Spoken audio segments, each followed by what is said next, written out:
evening, everyone.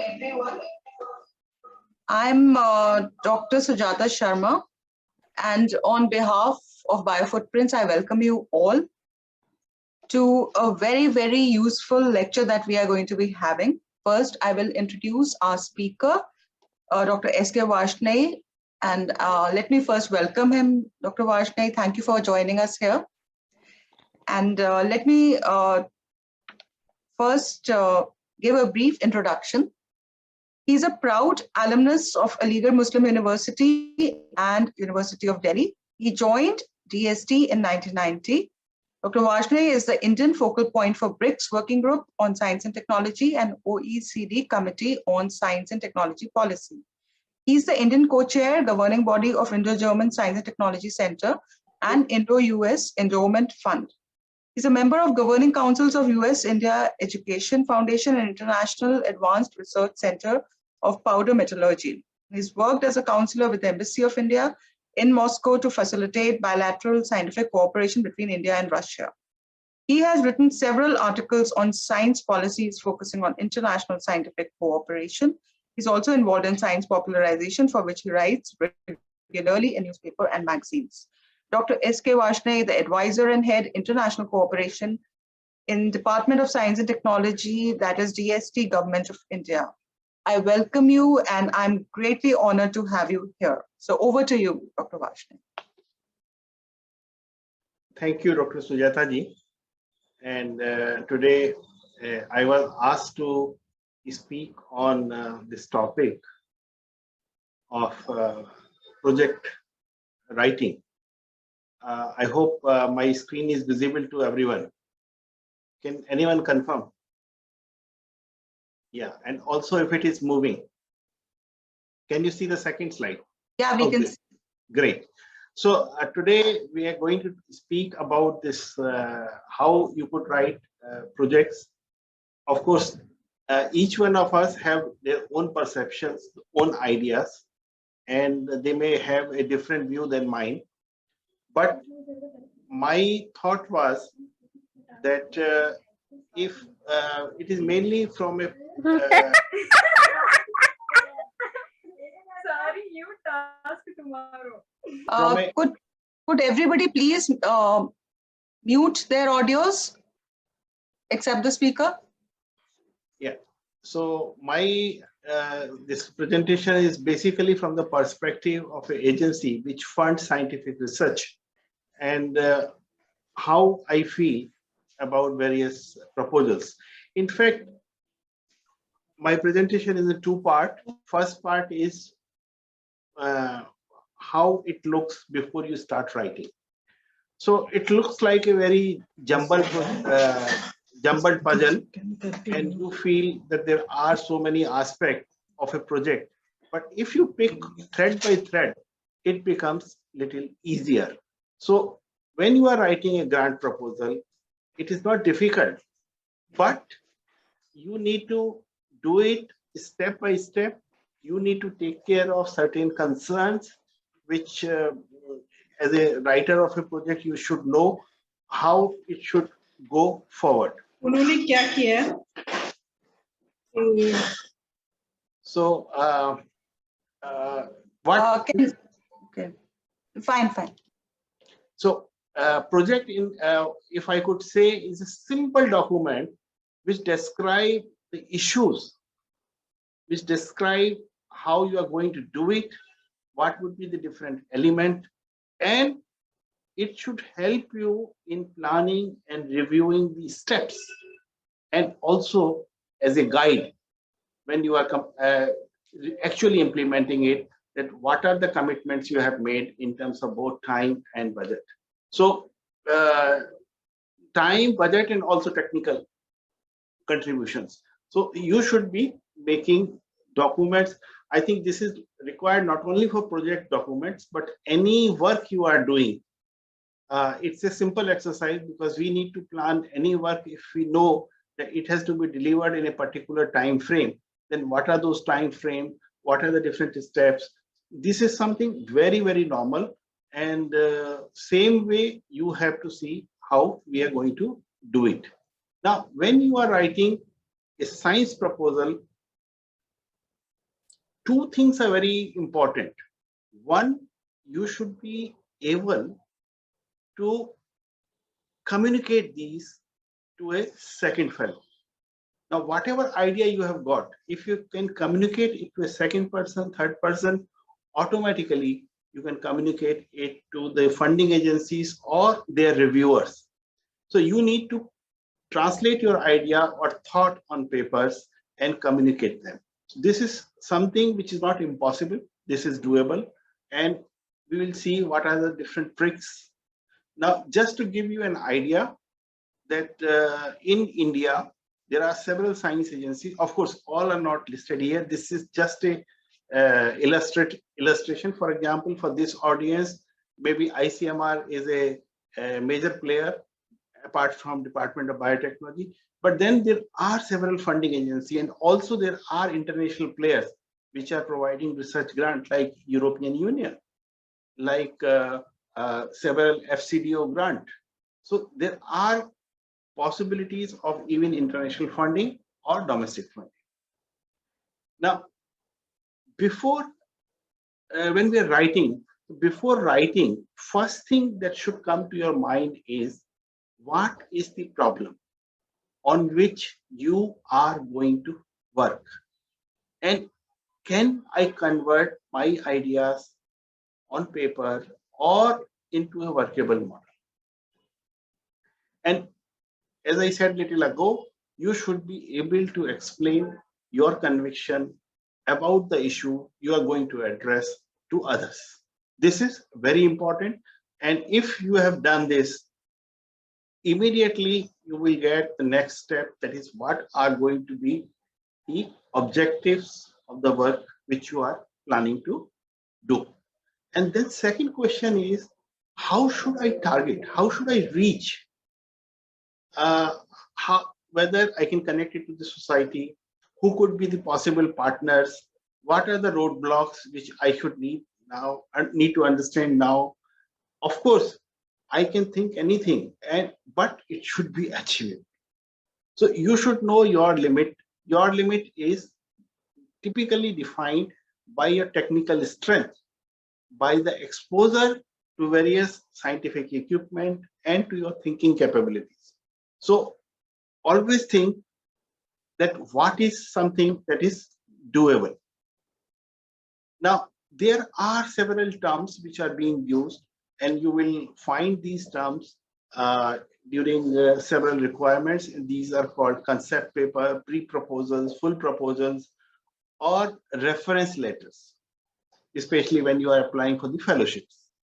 So concept paper is normally a very small document where you have to just state what you have thought. So you have a problem statement. This is what I am going to work upon. So just write those concepts, that this is what I am doing. And if you could answer why you are doing it, that would be super. You could be doing it only for generation of knowledge. You could be doing it for application. You could be doing it for development of a product. You could be doing it for several other purposes. So idea is that if you know what kind of work you are going to do and why you are doing it, or why that work is required to be done, if you could explain in simplest format, then that would be the concept. Second stage is pre-proposals. Now, normally, several agencies may not ask for it, but for some of the popular programs which attract a large number of response, funding agency may design that instead of calling full proposal, we would ask only pre-proposals. Now, the difference between full proposal and pre-proposals are that pre-proposals are more of a more elaborated form of a concept paper, but they also have steps which you would be following when you are developing the project. This pre-proposal or concept paper are normally taken by the reviewers to decide if they need to invite full proposal. So you may be asked either to give a concept paper or a pre-proposals, and then comes the full proposals, which could be as elaborate. 10 to 40 pages is just an idea. It is not restriction. But what I'm trying to say that there could be more and more information. And what kind of information is going to be there, that we will discuss a little later. If you are applying for a fellowship, so if your proposal is for fellowship, it will normally ask references from the mentors. Now, it is very important because a lot of organizations bank upon the opinion mentors have got about your strength and weaknesses. And they see this document as a very crucial one. So if you are requesting your mentor to write a reference letter for you, make sure that your strength and weaknesses are appropriately reflected in those letters. Now, if we think of a proposal, there are several things which could be in the project. One thing is that you should bring in some scientific novelty. So you should know what is happening in that area, in that domain, in the world, in India, and how you are going to add value. What would be the content of innovation? Second thing is, the language has to be simple. So, sir, welcome to Dr. Singh, TP Singh. Seeing you after a long, especially after COVID times. Yeah. And then, I want to wish you good luck. Good afternoon. Nice seeing you. Thank you, sir. Thank you. You are my favorite officer. Thank you. Thank you, sir. All the best. Thank you, sir. So its language need to be simple. You see, don't complicate language of a proposal using scientific jargons. Even referees appreciate proposals which are written in a simple language, which depict what is your interest, what is the challenge you have taken upon yourself, and then how it is going to be delivered. Equally important is how it is important to the society. Now, you may be doing basic research or what we call blue sky research only for generation of knowledge. But if you feel it could be of relevance to the society or it could meet some of the challenges, that aspect must be brought in the proposal.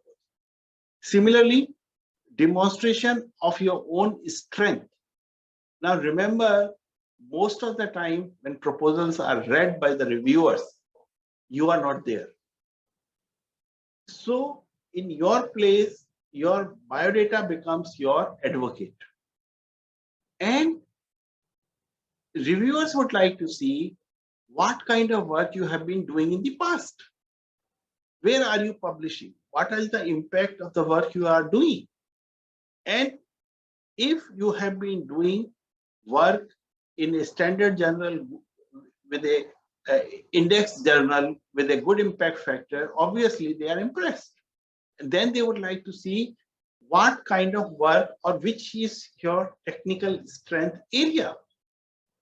And if you are submitting a proposal in that domain only, it boosts the morale, it boosts the confidence of the reviewers.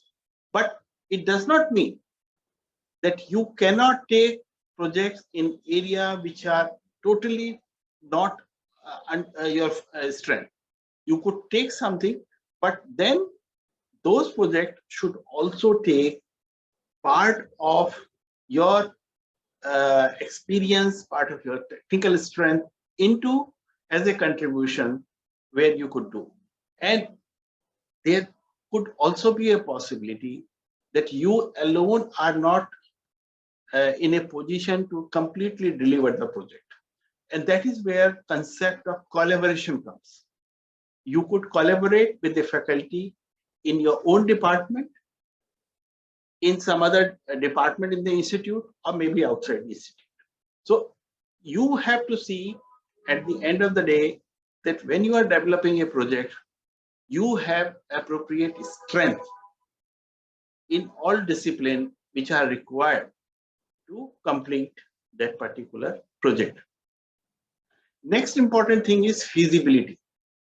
Now, when we are saying feasibility, you must understand, especially when you are going to develop a product or application, how feasible and how easy it is going to be as against existing product or applications available in the market. Because for each purposes, there are certain things which are already available, and our job is that through research, we are making it more convenient, we are making it more economic, we are making it more user-friendly. So that thing you must take care when you are doing. And then, of course, time scheduling has to be done, which is quite important. And we should ensure that we agree to a time schedule, what we feel is required. And then personal enthusiasm, study of literature, and possible deliverable. We must have a good idea. Now, I think as far as projects are concerned, all of you who have written any project, they are familiar that what is required. The format may be different, but essentially what we are trying to do is trying to take this information in one or other form of the projects. These are title which should describe specifically what you are going to do, a brief summary or abstract content.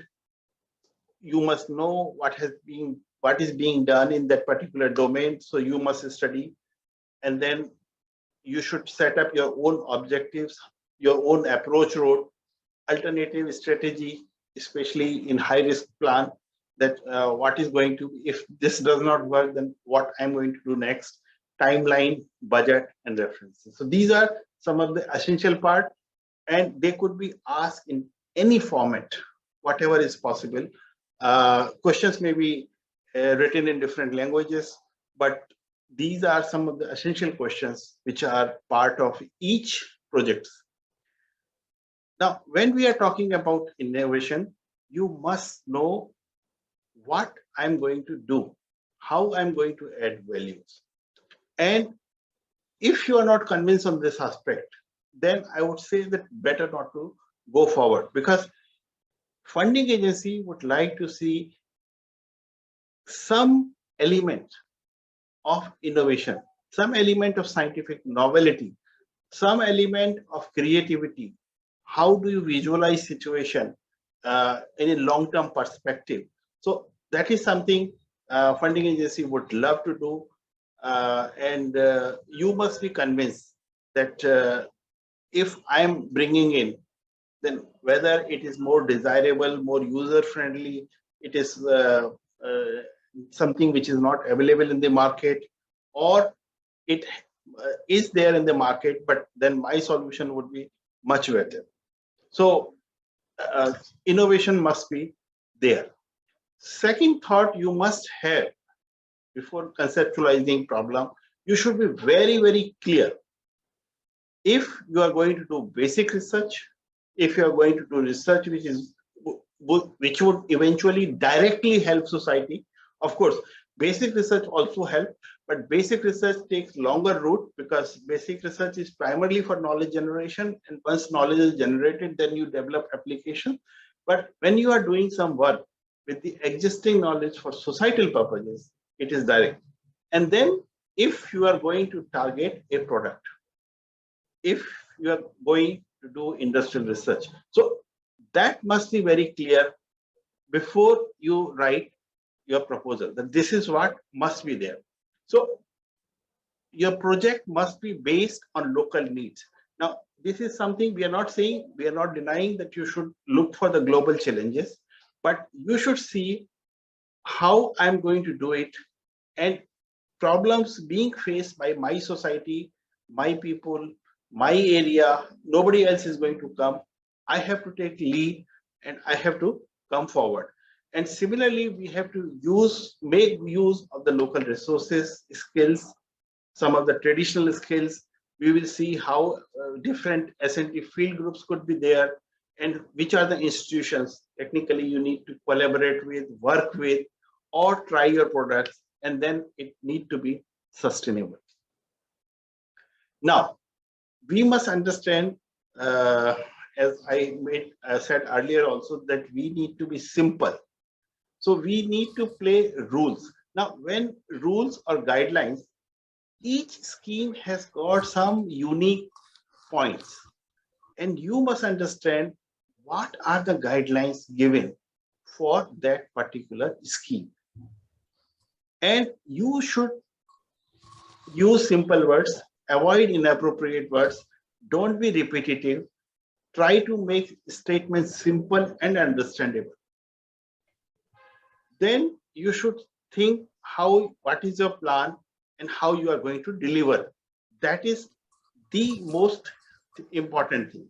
And then before you start writing, you must go through the papers or see what is your prior experience or what is the pilot you are going to do.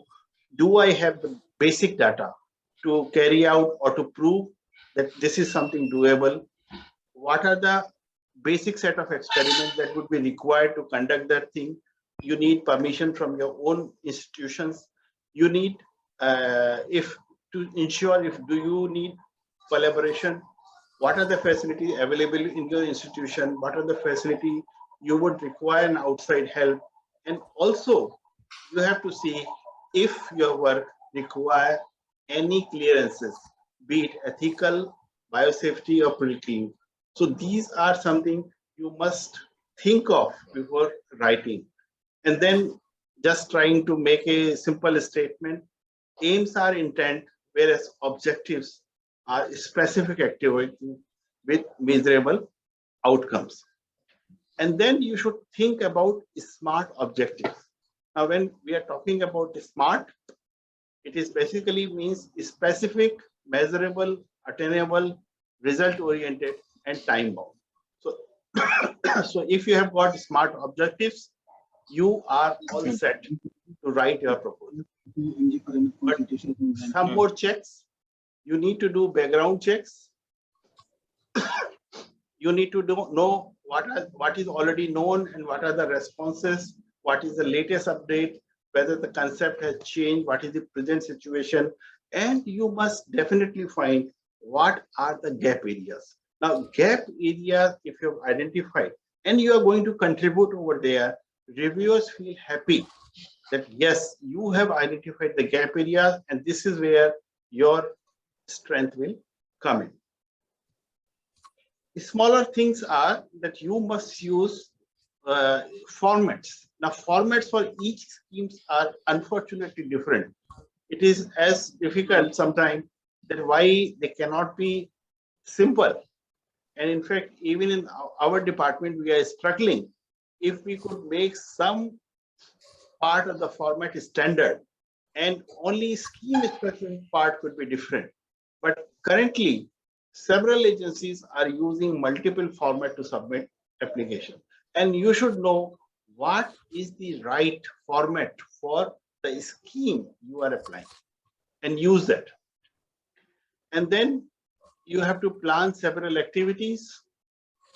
Like basically it's a teamwork that what are the different element of works, who is going to do it, what would be the time when they need to be done, how they are going to be accomplished, why I'm opting for a particular roadmap, a methodology, is there an alternate technology or alternate method of doing it, and you need to define timelines for each one of them.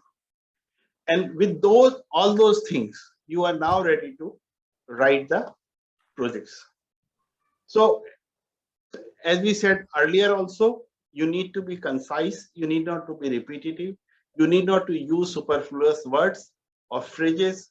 Make most of the statement in active voice and not in the passive voice. And then there are certain definitely don'ts.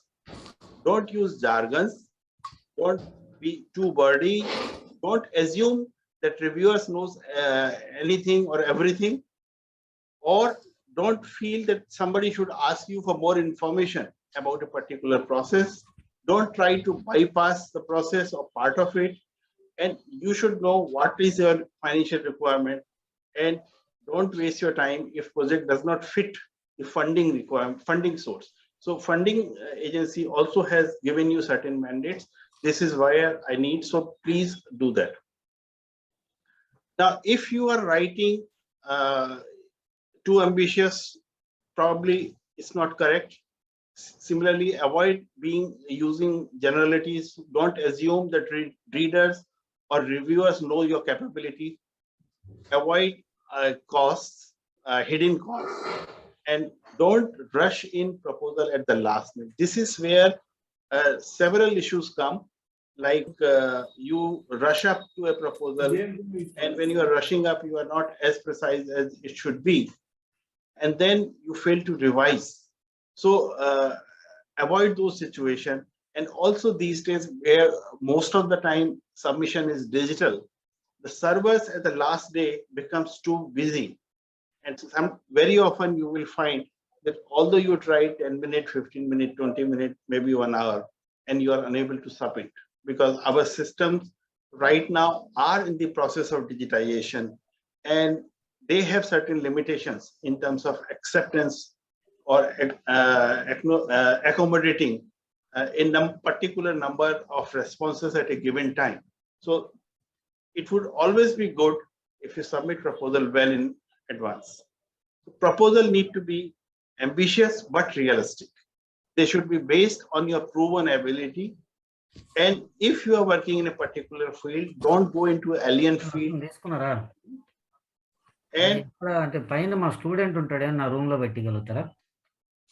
And then you should be, if you are trying newer territory, you should know why you are interested in that problem or how you are going to do it.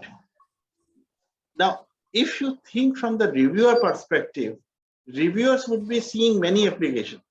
So if they find your application easy to read and easy to understand, it is good for them. The impact and significance should be clear through your application, and convince them to be your advocate. Let the reviewers talk for you to the funding agency that your project is one of the better ones and should be supported. So reviewers become your advocate in your absence. Now, when you are writing content, the main thing is the content is the supreme. So you need to be focused. You should know how your project is meeting the goals which funding agency is looking for. You should provide details, including justifiable budgets, include everything that is required in the RFP. And then at the same time, you need to define terms. You need to be concise. You should have time for yourself to revise it. And if possible, if you could share it with some of your confidants, then take their feedback so that you have adequate time for revision. And then maintain your individuality. Don't go for generalities. Similarly, methodology should be well defined in a stepwise manner. You should know that first, what would be the order of activities you would be following. There is no need for a detailed description about each experiment, but you need to define the outline that this is what you would be doing. You should prepare preliminary questionnaire if required, and then prepare yourself for that. And also you should know that who are your what is your content and what is your target beneficiary. And if you would like to do some outreach towards the end of the projects, that should be very clear when you are looking for these things. Budget is very important, but it is not a deciding factor. When I'm saying important, you have to be realistic. You cannot be over ambitious, or it should not happen that reviewers feel that the kind of objectives you are looking for and the kind of financial support you are seeking for is a mismatch. So you should ask for what you are going to do, justify your request in line of your objective, and imagine what would be required to make your project a reality? Follow the funding agency guideline and your own institution guideline, policies, whatever they are. And in case there are equipment, try to have a quotation so that tomorrow when grant is made, there is no major variation. Of course, there would be a variation because normally when you get quotation, they come with a validity of a month or so, but funding agency may take 6 months or a year to take a decision. So there would be variation, but that variation should be in the order of 10 to 15%, unless there are some extraordinary regions. But it gives you a ballpark figure that what would be the amount you would be needing for this. And still, if you have a doubt, please feel free to ask. But I must say once again, budget is a secondary consideration. Primary consideration is what kind of science you are going to do and how it is. Another important part of the project development is making a PERT chart. So you should know what are the different activities that would be required to deliver the project and what would be timeline. Timeline may be of different kind. It could be 1 year project, it could be 4-year projects or longer projects. So you need to identify what are the things you are going to do in what period. And this would help you as a reminder also that if you miss something, then you will know that you were supposed to do such and such, but you couldn't do it. So you have to immediately make it up. Design the projects or format it. Wherever you are required, please include photos, diagram, make it look like a professional proposal rather than a layman proposal. So be scientific, do whatever illustrations are required and make your proposal healthier. Then you should also maintain that what are the outcomes, what you are going to achieve, and are you expecting some papers? Are you expecting some patents? Are you working on a low TRL to high TRL? Are you going to deliver a product to the society? And also, you should think about certain exceptional situations. Leave. Now, what happens that some of us require leave. We may go for a sabbatical, or it could be by own health situation. We should prepare for this, that if I'm not doing this project at a particular time, or if I get posted to some other assignment during this period, is there a successor? So normally proposals will have a concept of OPI, but then you should know what are the alternate plans for delivery. Using our experience, we have realized that there are several kinds of misconduct which are happening, and they must be avoided at all cost. So plagiarism is something I hope everybody is familiar with. Charges for the work already done. Now, if several researchers would submit number of proposals to different funding agencies, and then they would be claiming that grant from all the funding agencies if their project is good, but they are doing one work and they are getting multiple grants. So that is an offense to be avoided. Similarly, don't assume the results. Now, there have been cases, in fact, in recent past, there is an institute in Bangalore where results are already fixed and data was fabricated. Please don't do that. All of us believe the scientific practices being done in our institutions, and we are very confident that we are not changing or manipulating data. We are doing exactly what is being observed. So please make sure that thing. And so these are some of the misconducts which must be avoided at all conditions. Another aspect of project submission is proofreading and editing. Now, proofreading is simple things, like you can even do it through machine. checking the spelling, checking the missing words or punctuation or capitalization. But then put your focus on editing. Now, when we are talking about editing, we are talking about style, we are talking about clarity, logic, organization of factors, various facts. So this is something which is quite helpful, and you could write a better proposal. And then before you are going for submission, you must do the SWOT analysis. What are the strengths and weaknesses of your proposal? Similarly, what are the opportunities and threats? So if you have done the SWOT analysis of your proposal, you know how it is going to stand. Mentoring makes a difference. Now, I know each one of you is quite capable of writing a project, but it is always good to take opinion of your teacher, your mentor, your seniors, because they can give you some more ideas. They can make it more cohesive. They can make it more purposeful. So try and discuss with them.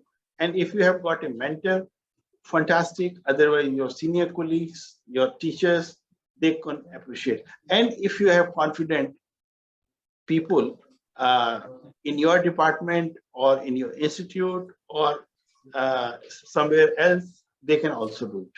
Nowadays, several institutions are coming up with their research unit, which advises that if the project is worthy of submission or not. But if you don't have it, then mentorship would help. And your mentor could tell you if this project could be taken forward and could be submitted. Now, still before submission, you must make sure that deadline is met, you have submitted the required documents, and you have kept a copy. Now, very often what happens that when we are submitting it in the digital format, we keep on changing the proposal. So when you are putting the submit button, you must take a copy so that you know what is the document you have submitted. Google Drive. So you know what you have submitted. And then you could submit your proposal. Now, our good wishes to those who submit the proposal on time, and many of you would get an award letter, but there is equally a possibility that you could get a rejection letter. Okay, so these are part of it, whether you submit, whether you get awarded or you get rejected. Now, one thing we must remember, rejections or award do not depend only on the fact that your project is good or bad.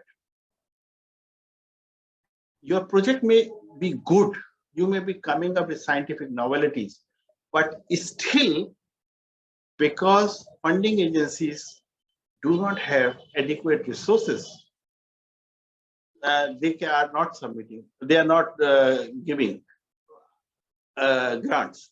So I have tried to list some of the reasons why your proposals could be rejected, because we are not probably following. And several times it happens that people are good in writing proposal, but when it comes to the discussion stage, during the presentation, they are shaky and they do not show the kind of enthusiasm which they have done earlier. So reviewer concerns could be that it's not a clear hypothesis or a well-defined objective. So you need to concentrate on those aspects. Similarly, aims do not test the hypothesis. So best proposals are those which have independent specific aims that address your hypothesis using different approaches. Proposal is not scientifically relevant. So there could be several other agencies, but not science funding agency, which will take care of these things. It is not appropriate for the grant agency. So it means that suppose I'm supporting research in area XYZ, and you are submitting proposal in area MNOP, which are not relevant to my department or my program, then this cannot be supported. Sometimes we feel you are overtly ambitious. Now you have to be realistic as far as budget is concerned or project period is concerned, whatever timeline you are proposing, whatever methodology you are proposing. So you need to be not over ambitious. Sometimes we feel that even the preliminary data is not taken into account, or at least has not been mentioned appropriately. So you should know this is something which is required and needs to be highlighted appropriately. This is a very question where several people may have different opinion, because as I said earlier, that it is your biodata which speaks about kind of work you have been doing in past, and also quality of work which you have been doing. It shows your strength in a particular discipline. So you have to see if you alone are adequate or you require some collaborators. Make sure that proposal has got all required expertise to deliver. Sometimes people feel, our referee feel, that publication and experimental findings are not having appropriate references. So that has to be checked and mentioned appropriately. Sometimes they feel that it is not relevant to the mission of institute.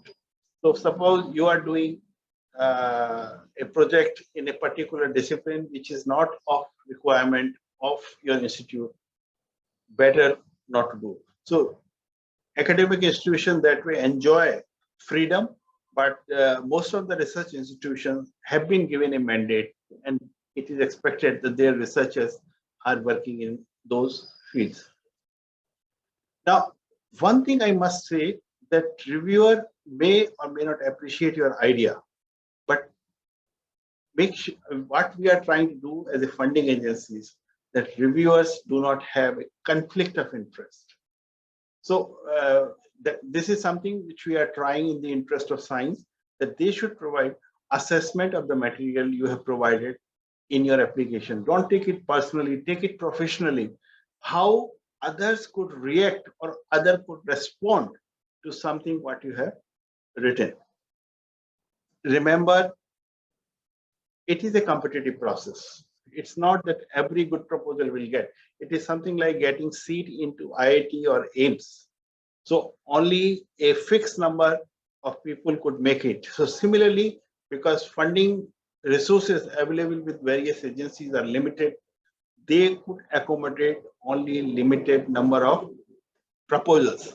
So even if your idea is good, you are trying to make good science, but because of limitations, proposals get rejected. So only those who come up, and we are calling it competitive research grant. It's not research grants as such, but competitive research grant. And lastly, I would like to say, if your proposal is rejected, don't give up. Get reviews, talk to the agency contacts, reevaluate, revise, and resubmit, and also look for other potential funding agencies. So my message to you is, you must go forward and see if your idea is good. You need to convince people that your idea is good and need to be worked upon. And thank you very much. Only thing I would like to say, I would like to quote Mahatma Gandhi, future depends on what you do today, and research is the key which will take us forward, which will answer our questions, which will answer how we should respond to the challenges being faced in our society. And research is the way which will help us, and nobody else will come from anywhere else to solve our issues. We need to find our answers ourselves. Research is the key. Thank you.